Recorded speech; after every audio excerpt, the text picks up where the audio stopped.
You're Locked On Coyotes, your daily podcast on the Arizona Coyotes, part of the Locked On Podcast Network, your team every day.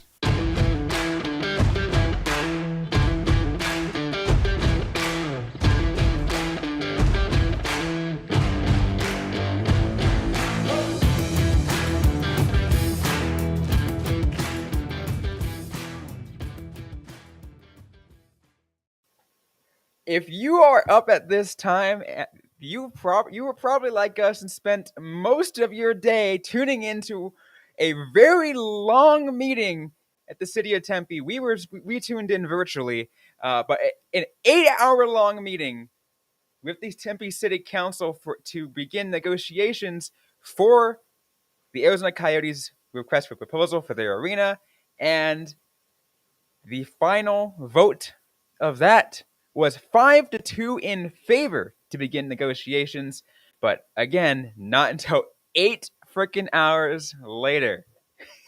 Yeah. It started at 2.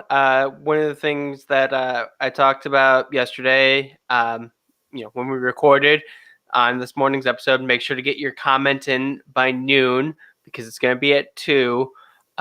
And we both are familiar with city council meetings. We know that they can go long. I don't think either of us expected it to go 8 hours. No. I was considering myself going up. I didn't decide to go up to the meeting today because I had some work I had to take care of down here in Tucson.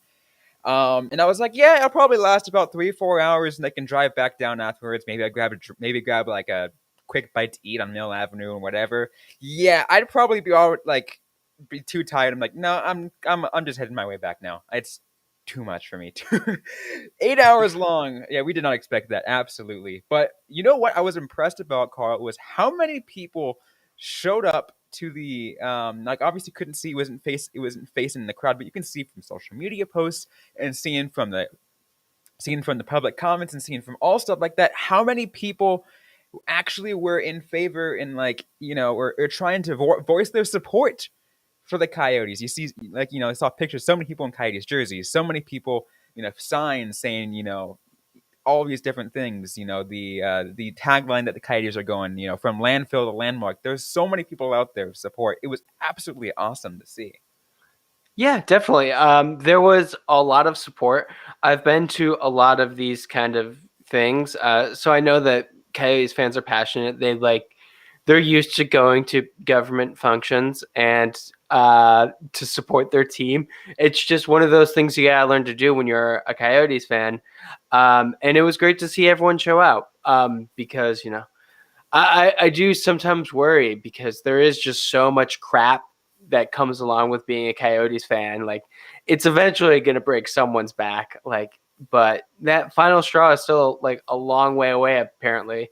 And I mean, for the people who came out, they got to see a really good presentation. I really was impressed by what the Coyotes organization brought. And I really enjoyed the response to Sky Harbor Airport. I feel like that was a very, solid refute of a lot of the claims that they were making regarding sound. Like the fact that, hey, Phoenix has housing in that same area. This is what the agreement says. It was very interesting to me. I thought go ahead. They went in pretty good depth on all the topics. They addressed the concerns. They did what's possible, and they made sure to bring it home that this is 100% privately financed. That there's no taxpayer money at risk at all in this proposal, which is something that. What they said, no other arena within Arizona can say that they did that. So yeah, I mean, it definitely seems like Morello is putting his money where his mouth is. He is deeply involved in the project. We got to hear a lot about what the financing is going to be, just in general. There was a lot of numbers being thrown out there, and I was like, oh, this is pretty impressive what they're doing, what they want long term. One of the things we heard at the end is there's talks about buying another team. Like, That what does that mean? that one slipped up under the radar of a lot of people. Some people caught it. It went all over social media. It's like, wait a minute. Did Javier Gutierrez just pretty much say that the Morello Group wants to buy another team? like, Yeah. like what? And I'm not sure it like hockey team, but like there's a lot you could do with an arena team. You know, they could be very like interesting things that are happening with the Coyotes in the next couple of years because it seems like Morello like likes this piece of land. He wants to do things with it.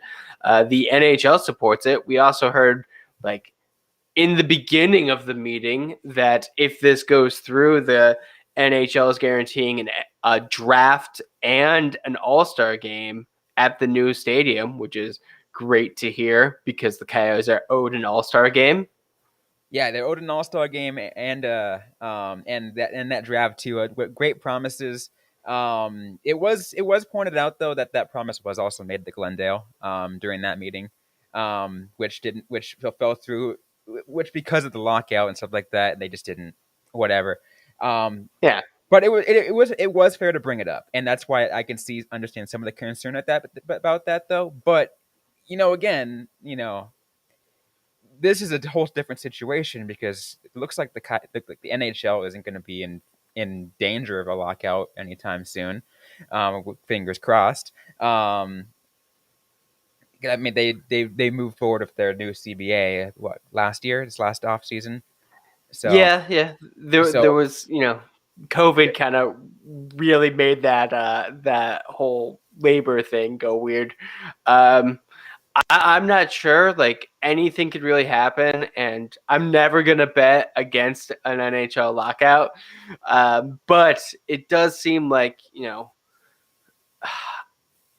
I think Bettman and the NHL would be smart enough to not schedule it during a year when the CBA could expire. Let's say that. right, yeah, no, absolutely. Like they'll try to make sure they follow through on this plan, right? That Yeah. on this promise because of all that, and plus, how awesome would it be? I mean, did you like those who followed? And those who followed the entire thing, did you see the freaking video at the beginning and the actual images? It was gorgeous. Like that is a Yeah. place that you want a freaking event to be. An NHL draft, an NHL All-Star game. That's where people want it to be. Yeah. I haven't seen the video anywhere online, but I know AZ Central has some of the concept pictures. I think they were mostly exterior on the website. So if you missed the presentations, one of the 8 hours, it was one of the first ones when you were probably still working. So that's understandable. Check out AZ Central for the pictures. Absolutely. We still got more to get to, though, on this episode of Locked On Coyotes. It is our After Dark edition as we discuss the vote of the Tempe City Council of approving the Arizona Coyotes RFP into negotiations. That's the key part. We'll talk more about that in just a moment. But first, a quick word from Carl. So I have a message from our friends at BetOnline. BetOnline.net is your number one source for all your betting stats and sports info. You can find all the latest sports developments, news, and odds, including this year's basketball championship matchup and the NHL conference finals, Major League Baseball, and of course, the latest fighting news from MMA and UFC to boxing.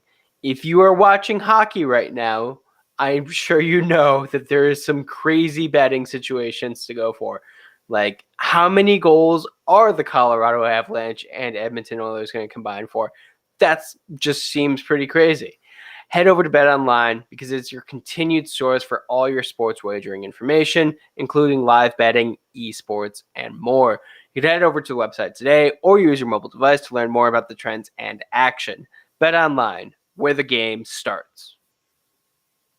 So we have an important favor to ask you guys. We put together a survey so we can learn more about the listeners like you that make your favorite Locked On podcast even better. This is your opportunity to tell us what you like and don't like about Locked On Podcasts.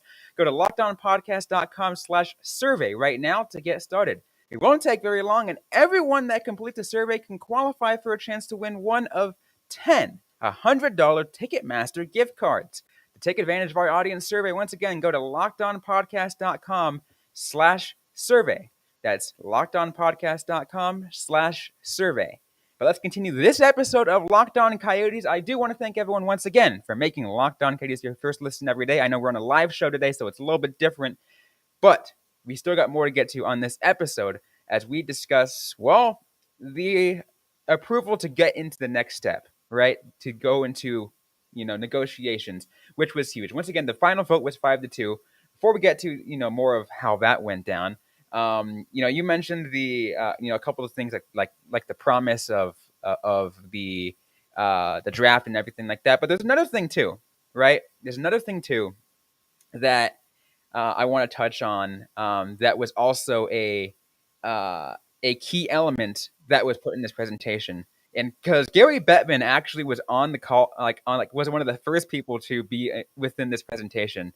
A lot of you guys probably missed it because it was like whatever. But part of that was he pretty much said that should this go down, the Arizona Coyotes will be locked in to a 30-year. That's right, yeah, a 30-year non-relocation deal. So that means that once it gets built, the Coyotes cannot move anywhere for 30 years. So they will be here in Arizona for 30 more years. That is a key bit. I mean, I think one of the things that the Coyotes did so well during this meeting, and one that I hope they continue to do, is respond to criticism, especially good faith criticism.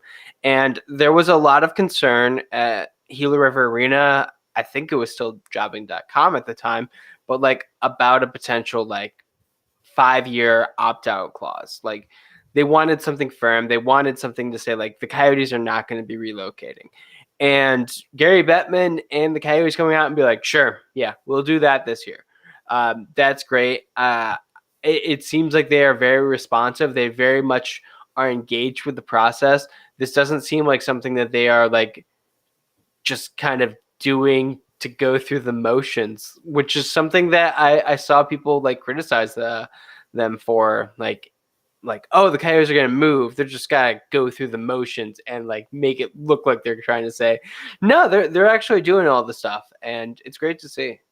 Now, I think because of how this all goes, and obviously we're only in the negotiation period, but how do you think Coyotes fans will now respond to Gary Bettman in the public setting? Because every other team boos him to hell.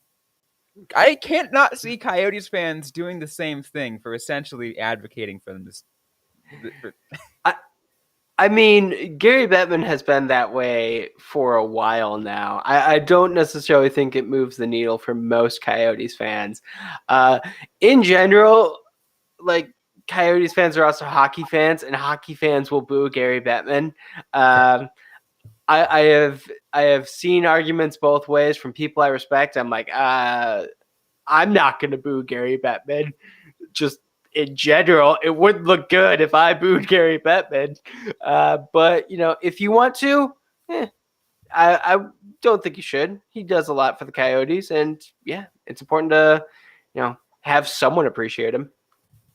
Now, let's get into some of the things because that I thought was awesome. So we had, what was it, 96 people sign up for public comments, and then an additional 200 plus of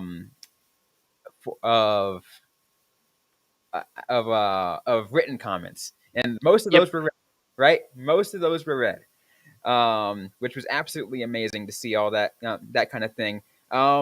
And I do want to say that there were some that were in the negative, and some of the negatives kind of confused me. I'm just like, this isn't really what's going on, but yeah, there was a lot of people had opinions about a local political issue. Who'd have thought that would be the case? There was some, I think, good faith criticisms of it. Like one of the speakers mentioned, like, yeah, there's going to be Airbnbs. And I'm like, yeah, that's a concern. and you could probably like pass something in there to limit Airbnbs. Like that's something that you could do as the city council. Like, there's concerns about traffic. That is definitely something that people are concerned about, and that is something that needs to be addressed. That's why I think like it's so good that the Coyotes seem to be receptive to those sorts of things, because those are good faith criticisms. Those are good faith attempts to be like, yeah, I need to know more. We need to talk about this, and you should respond properly to those. Yeah. I also do want to shout out though some people who did go into the public comments, including a few Coyotes players. I mean, they were kind of beforehand; they were part of the presentation almost. But Clayton Keller, Nick Schmaltz, and Christian Fisher, Yeah. like all So yeah, they all appeared, and they're they're part of this Coyotes core. So it's just like okay. three of the players who have been with the organization for the longest, the three big ones who you look in as kind of like a leadership role, like Clayton Keller was the only one to speak, but it says a lot that they were all there. I don't know who I saw say it, but like I don't think we really saw any players go up to speak in Glendale at any Right. point. Right. And I will say that's fine. A lot has changed since then. Like the There's a lot more role, history now, you know? yeah, yeah, and also just hockey players are allowed to say things now. Like back then in the early aughts, it was just like, no, just talk about how tough things are. Absolutely. But a couple other people who went out into the public comments were friends of the podcast, Lindsay Fry and Matthew Spang Marshall, two people who came on our show for the Grow the Game series. And what perfect ways, because again, this arena is a way to grow the game of hockey because it's because the place that it's in. Yeah, definitely. Like the people we talked to about growing the game of hockey wanted to make sure that the stadium is there. That makes a lot of sense. Like I can see why they would do that. There was a lot of support. Like I really thought that the Coyotes made sure to get a lot of community partners to speak and say good things about the organization, their impact with local sports, with kids programs, with schools, like health programs. The absolute biggest thing that came up multiple different times over the course of this meeting was how awesome the Morella Group and Javier Gutierrez and his team have been with DEI. Those that's diversity inclusion, like that was huge, right? Talk about that, how they're moving into the Latinx community and and other underserved communities. You had again somebody represent the LGBTQ community. Like so many people out there representing different communities, and they're telling us what. There we go. Yeah, and like I think part of the actual like presentation time for the Coyotes was the Hispanic Chamber of Commerce, and I have opinions about chambers of commerce, but for like what the role is, like that is a good person to have. It is a good way to show like this is a franchise that is committed to your values, because that is what was very clearly being attempted. Just like having people say like, hey, we know who you are with Tempe. Like we know this is what you want to project. This is us. And also, yes, seeing Shane Doan speak, that was great. It's always good to see Shane Doan. He doesn't like praising the LA Kings. It's what I'm here for. I know, right? That whole mentioning of when Shane Doan came up, we all were just like, oh my god, we love it. He talked about his kid playing hockey. He talked about his his other kids, like, and just how important the community of Arizona has been. And it's, it was an absolute awesome. Like you said, the presentation was awesome. The concerns were all about the same. It was a half hour kind of rambling through the same stuff of noise and safety. I didn't understand what some of their safety concerns was, but it was a lot about noise, which is again a valid concern, but that's part of what negotiations are for, right? Yeah, definitely. There was some labor union concerns. I feel like those should be addressed. I feel like the no vote is not the best like use of that message. Like towards the end, they were speaking about making sure that the building contractors are union and that they're qualified, which is great. I want to make sure that the building is safe and doesn't collapse or anything. But like saying no, I feel like wasn't the best way to do it. Like I said, housing is something that every Arizona person right now is dealing with. And I do wish that I hope that they make sure that the housing benefits the community. I'm someone who used to live in Tempe who had to move out because it was too expensive. And now I live in Phoenix. I don't want to wish that on anyone. And yeah, like there was a whole lot of wackiness. There was a whole lot of wackiness with some truth in it. And there was a whole lot of people who were just honestly trying to say the truth. And a lot of support by Coyotes fans. Like we talk about community, like being a Coyotes fan is part of a community. And you saw that very clearly today. Absolutely. And not only that is when you get to the written comments, you've heard people from outside and even some of the live comments. One of the live comments was a Quebecois freaking calling in his support. Like that is Yeah. the best thing ever. Yeah, there was so many people who said such good things. It's great that after so many years of just being a fan of this organization, like people are still able to keep it up because it's not easy. It's never easy. Oh no. It definitely isn't. But like we said, there were definitely some interesting people against, right? Like Yeah, um who were they're making a tie-in, talking about tax rebate for the team or whatever, um and then and like what you mentioned too, the affordability. But it's interesting, right? yeah, Seeing all that. yeah. Like you said, I don't necessarily think that this is the best venue, but some people are going to try and get the venue that they can. I don't know. I went into it thinking approving of the project, which should Yeah. surprise no one. Yeah. Upon I mean, hearing concerns, I still approve of the project. yeah, some of the people who were against were like, yeah, vote no on the project now. And you could tell those people were all together because they wore this sticker that was Yeah. that was all about it. And I'm reading some of the comments here. People were talking about the women who came up talking about she doesn't want to have to come back to a meeting wearing a diaper. Like, I'm not sure if you caught that one. I was like, No, I did not catch that I'm one. what? Yeah, I mean, let's be fair. Like you and I said before, city council meetings are weird. Like, you've been to city council meetings before. I've been to Mhm. Tucson city council meetings. There are some weird people who attend to these and make weird ass comments. Um, and we saw. I mean, again, it was a longer event. This lasted 8 hours long. Yes.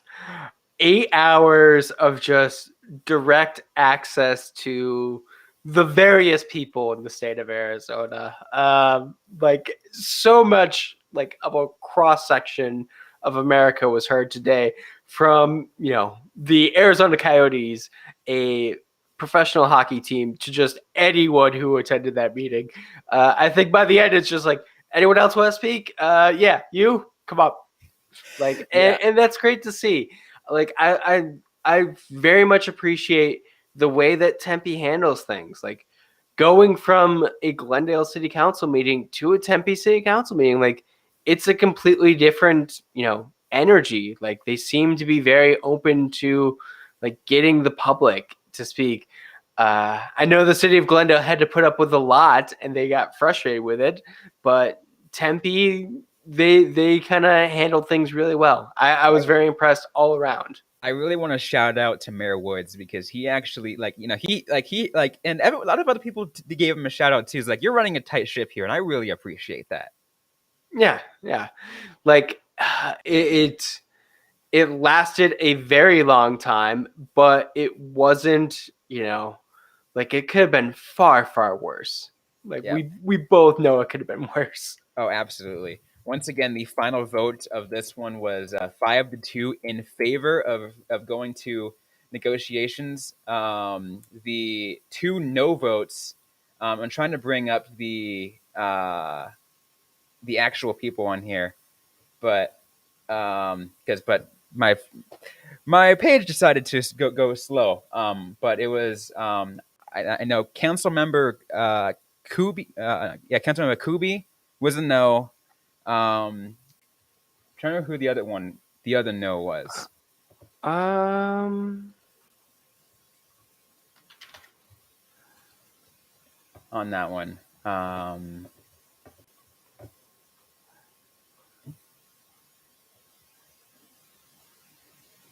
one sec. Garland. I I think Garland. Yep. That's from Rose Ford, who has guested on the show previously. She mentioned Garland and Kubi as definite no votes. I trust her on that. Yeah, so they were definitely no votes, and the others were all yeses. So a yes to Wood from Mayor Woods, a yes from Vice Mayor Keating, a yes from can't remember Adams, a yes from Ardondo Savage, Robyn, and a yes from Navarro. And I want to shout out Councilmember Navarro at the end. It just he was not having it with Councilmember Kubi at the end. Like Councilmember Kubi's like, I want to propose an amendment. I want to do this. Let's talk some more and whatever. Navarro was like, you can filibuster all the frick you want, but we're getting this done. Yeah. It was one of the things that was brought up. This meeting needed to end by midnight. Like I really like it could have done that. Like if someone wanted to be very political and make a stand, they could have pushed this to midnight. Thankfully, they did it and it ended at a respectable 10 p.m. But after starting at 2. Yeah. It's definitely been an adventure, but an important step has happened. It's not the final step. Like there's still gonna be a lot more that goes on now. It has started. It is like, it is now that the Coyotes have now entered the arena, so to speak, and like figuratively speaking. Now, like they have been now allowed in to be able to fight for it. So now that's when the real conversations take place. Like they said, there was a blackout period for the last 8-9 months. There was no conversations whatsoever. This was the first time that the public and the Coyotes and whatever had that full on conversations with everybody, and they finally and that's when they got to it. Right, they got a chance to get to that all, and again now we have more months ahead of us, but the most important part is now the Coyotes can actually talk with the city, and they can talk with other agencies, the FAA, to make sure they're in compliance or whatever, that there's no lawsuit that's maybe pending against them or against it's gonna be fun. Or the same thing with the city of Phoenix, and the same thing for regarding the city of Phoenix, the IGA that they have between them and the city of Phoenix, and what they're going to do with that. So there's a lot of stuff that has to be decided, and negotiations to be done. That is going to take a few months long, but at least we can relish in a little bit of a win, knowing that we've been allowed into this. Yep. That first step has been made. Like even going back to last week, there were people who like seemed to think that it was going to be a no vote on this, and it was just going to stop right now. But no, we're moving forward, and it's up to the Coyotes to keep doing the right thing. As long as they stay in the good light, they don't do anything dumb. Yeah. Right. Yeah. Just don't mess up. That's all you gotta do. Don't mess up. Don't mess up. Hopefully, your deal with Arizona State runs smoothly. and that it puts things in good light there. That shows that you can financially take care of things because the Coyotes paid for that too. They paid for that out of Yeah. their own pocket. To upgrade that facility.